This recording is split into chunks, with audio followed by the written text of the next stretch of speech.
Hi everyone, Aiden here at the trailer. Today we're going to be taking a look at the SmartStraps Ratchet Straps.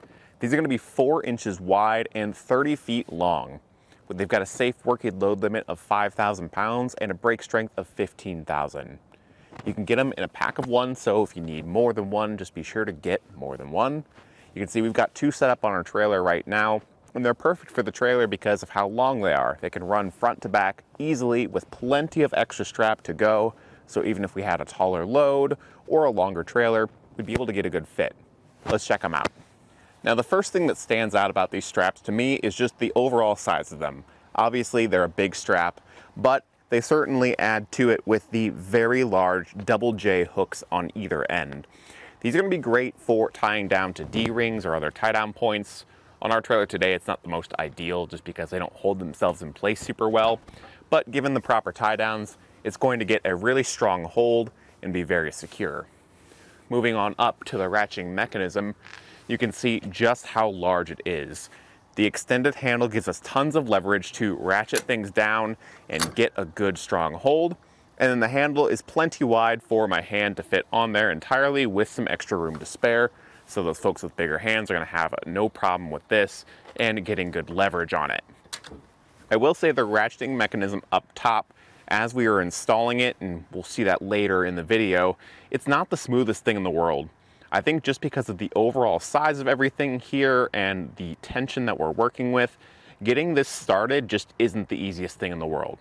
So that's just something to be aware of, comparing it to some smaller ratchet straps. If you are familiar with having just a really smooth ratcheting action, this one might be a little clunky at first, but it definitely feels strong. You can feel each of those teeth grab on. So aside from that initial setup of tightening it down, it does feel secure. Now, given the weight capacity here, I could see this being really useful for things like tractors, cars, any sort of heavy machinery, but it's working really well on our trailer today. We've got these crates with a bunch of scrap metal inside, and everything is rock solid. I would maybe add some extra straps over the side, in addition to just these 2 that we have set up. But for demonstration purposes, just to see what these 2 straps alone can do, it's certainly getting a strong hold on all of our cargo underneath, and we're not getting any sort of shifting or moving around with these crates. Something I would maybe recommend adding on to a strap like this, if you are going to be running it over any hard edges, is a strap saver. That's just going to be a little corner piece that's going to help ease up any sharp edges and reduce the wear and tear on our strap, so we're not putting any high pressure points on it. And then the other thing is something to tie up the excess strap. A lot of times with ratchet straps, you can take the extra strap and just kind of tie it to itself. But because of how wide these straps are, it's not the easiest thing in the world. I've kind of just tucked it behind for right now, but I wouldn't want to drive around like this. So I would maybe recommend some sort of strap keeper, something to tie it all up and make sure it's secure when you're going down the road. Now, getting the strap broken loose, usually you'd grab by the handle and the first bar that you see, but this one it's a little bit different. You actually grab kind of in the middle here to break the tension, lift up, and then you can see here that's not the smoothest thing in the world just because it is pretty big. That'll break it loose, and then underneath we've got another bar that we can kind of grab onto to pull it loose. And the free end of your strap will just feed through the very middle of the ratcheting mechanism right here. So breaking it loose is pretty easy. It doesn't snap super aggressively, which is great because a lot of times if you've got a lot of tension under these straps, they'll break loose in a really aggressive way and kind of come at you. This one, it's not too bad. All of our hands are far away from any of the moving parts, so I'm not worried about getting pinched in these. There's plenty of room away from the ratcheting mechanism here when we're breaking it loose. And speaking of kind of getting things set up, breaking it down, let's walk through the setup process now. Getting the strap set up is pretty straightforward. Depending on what you've got set up on your trailer, it might be kind of hard to get everything over the top.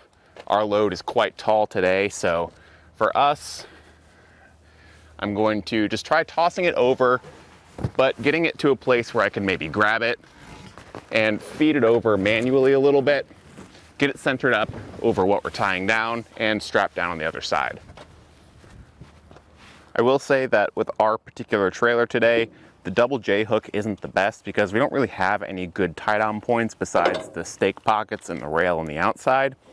A flat hook would be better here if we could drop it down through and back up, or if we had a D-ring to hook it to, because right now there's nothing really to hold it in place. So I'm going to try to get this mostly secured on the other side first.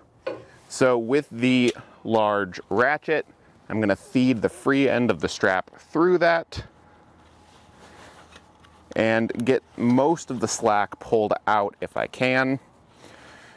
It may help to have an extra set of hands if they're available, just to hold the other hook in place. But I'm going to try to get this mostly pulled through, hooked up somewhere on the trailer, and start to pull it tight. Now, if you can get it tightened enough with the ratcheting mechanism, it should start to mostly hold itself in place. But doing that on our trailer, like I said, doesn't have the best setup, just because we don't have solid tie down points for these double J hooks. Now, it'll get itself to a certain point of tightness where our hooks aren't going to be coming undone anymore.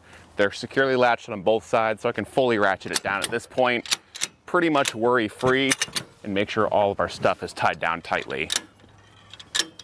Now, aside from the obvious benefits of the weight capacity, these straps are going to be really great because of the width.